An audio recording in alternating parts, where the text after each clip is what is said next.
Hindi maalis ang ngiti sa labi ni Randel. Nang sandaling makalabas na, ang dalawang customer na bumili ng teddy bear at maskara sa kanyang tindahan. Gaya ng tatlong lalaki na naunang bumili kanina, wala ring kaide-ideya ang mga ito na ang mga gamit na binibenta niya rito ay may halong sumpa o kademonyohan. Ang iba ay may sariling buhay, habang ang iba naman ay magdadala sa iyo sa iyong kamatayan. Mabilis na sinarado niya ang tindahan matapos bumili ng 5. Hindi na niya kailangan pang maghintay ng ibang bibili dahil sa tingin niya ay sapat na ang 5 yun.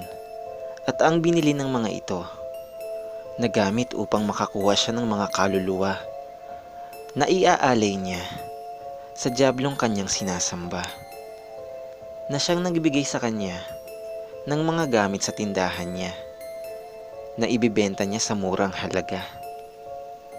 Simula na. Sabi niya, nang makita niya sa kanyang vision ang isa sa mga bumili na si Gab na pinipicturan ang 3 sa mga kaklase nito bago ito nagpicture sa sarili nito.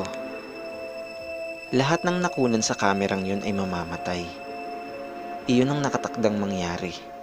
Kaya naman, labis-labis ang saya ni Randel nang malamang 4 agad na kaluluwa ang maiaalay niya. Walang kamalay-malay ang binatang yon na nilagay nito sa peligro ang buhay nilang magkakaibigan dahil lilipas ang mga araw at isa-isa silang mamamatay. Sumilay ang ngisi sa labi ni Randel ng mga sandaling yun. Ilang saglit pa, isa na naman sa mga bumili ang nakita ni Randel sa kanyang vision. Si Owen, ang lalaking bumili ng teddy bear. Nakatulog si Owen sa sobrang pagod sa kwarto niya nang manggaling siya sa outing kagabi kasama si Rose, ang babaeng bumili naman ng maskara. Wala siyang kamalay-malay na habang tulog ay may pinaplano na pala ang teddy bear na nasa loob ng bag niya na patayin ng pamilya niya. Habang tulog siya ay hindi niya namamalayan na unti-unti na palang lumalabas ang teddy bear sa bag niya at sinimulang patayin ang mama at papa niya. Isang malademonyong pagtawa ang ginawa ni Randel habang pinapanood ang mga eksenang yun. Nang sandaling magising si Owen sa kwarto niya at alamin niya kung saan nanggaling ang sigaw, ay hindi siya makapaniwala nang makitang patay na ang kanyang mga magulang. At ang teddy bear ay patuloy pa rin sa paglaro ng kutsilyo sa mama niya, kahit na mukhang kanina pa ito binawian ng buhay. Pinagtago niya ang kapatid niya pagkatapos nun. Ilang saglit pa ay nagplano siya na patayin o sirain ng teddy bear. Ngunit kabaligtaran ang nangyari. Imbis na ang teddy bear ang masaksak niya, ay siya pa ang nasaksak nito. Nang hina siya pagkatapos nun. Hindi siya tinangkang patayin ng teddy bear. Umalis ito at dumaan sa may bintana. Ang hindi niya alam ay dahil nasa labas pala ang may-ari nito na si Randel. Nagpunta ito upang kuhain ng teddy bear at ibalik sa tindahan nito. Naglaho rin ito pagkatapos.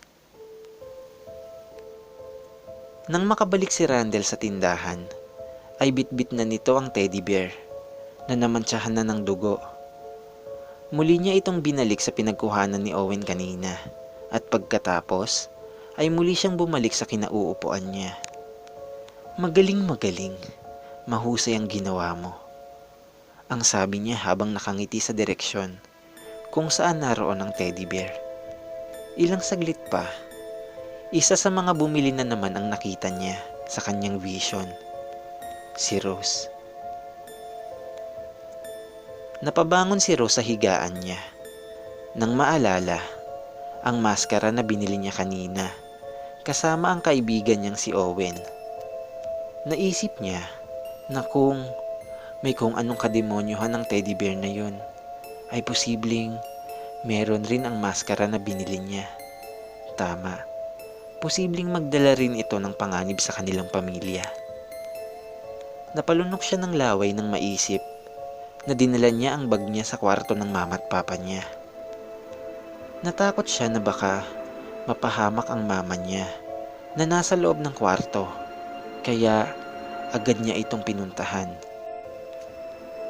Makailang ulit siyang kumatok at binigyan ng babala ang mama niya, ngunit hindi ito sumasagot. Hindi rin niya mabuksan ang pinto mula sa labas dahil nakalak ito.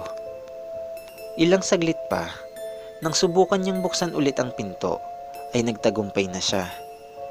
Nanlaki ang mga mata niya sa nakita niya. Suot ng kanyang ina ang maskara. Hindi siya nakagalaw sa kinatatayuan niya ng mga sandaling yun.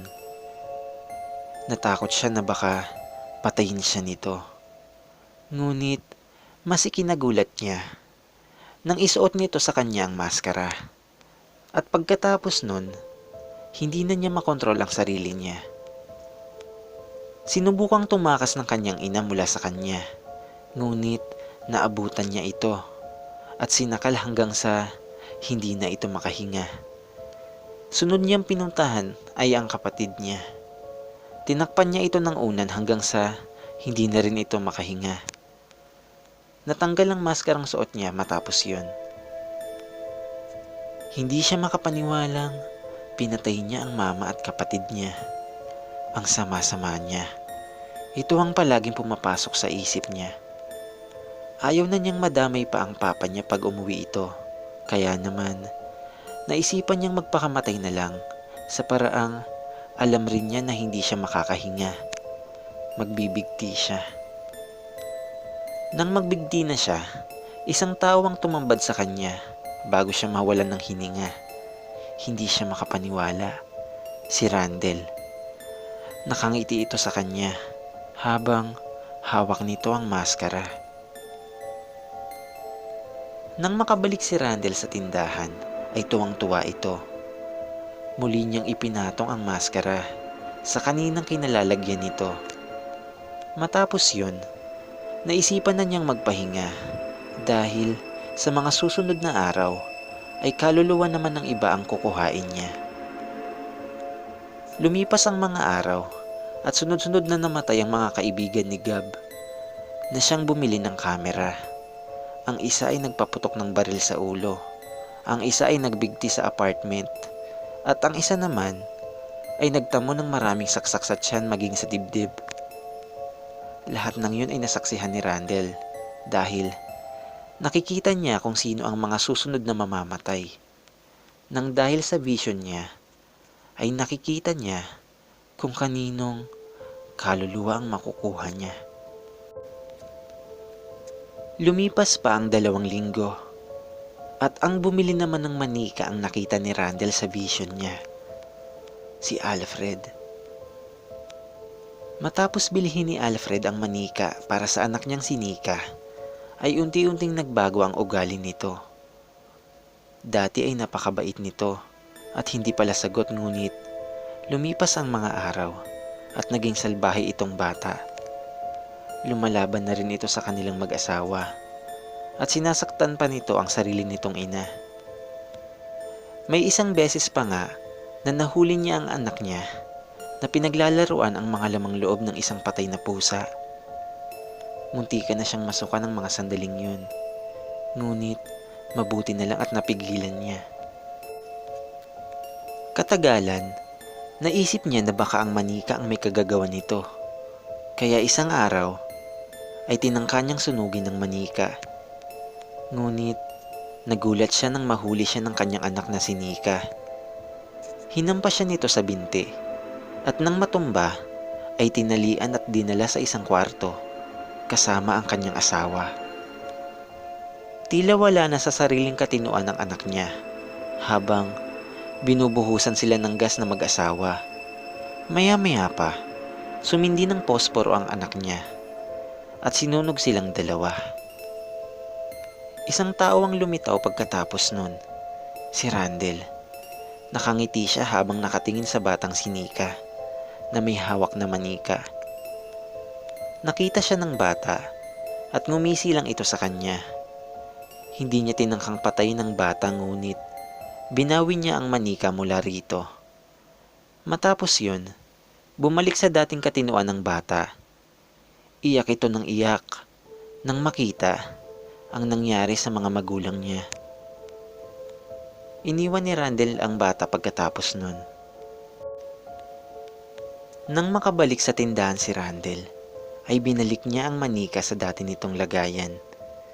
Napangiti siya nang maalala ang sinapit ng mag-asawa kanina. 2 buhay agad ang naialay niya. Lumipas ang isa pang linggo, at isa sa mga bumili naman ang nakita niya.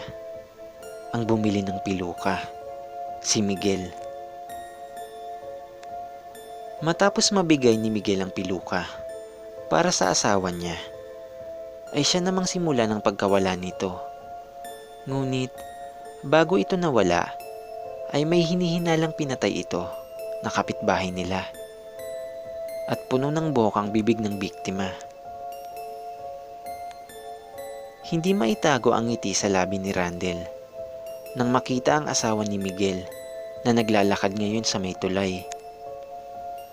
Nandoon kasi ang isa sa mga customer niya na si Owen na bumili ng teddy bear. Isang plano ang nabuo sa isipan niya. Kinontrol niya gamit ang isipan niya ang may suot ng piluka. Matapos yun, ay ginawa nito ang gusto niya. Pinatay nito si Owen sa pamamagitan ng paghampas ng ulo nito sa gilid ng tulay. Matapos yun, ay hinulog nito ang katawan sa tulay. Nagpatuloy na ito sa paglalakad matapos yun. Nang makalampas na ito ng tulay, ay may pinuntahan itong eskinita. Nandoon si Miguel at doon nagkita ang dalawa. Tinangkang kausapin ni Miguel ang asawa, ngunit hindi ito nakinig sa kanya. Tinutukan siya nito ng kutsilyo at naglaban silang dalawa.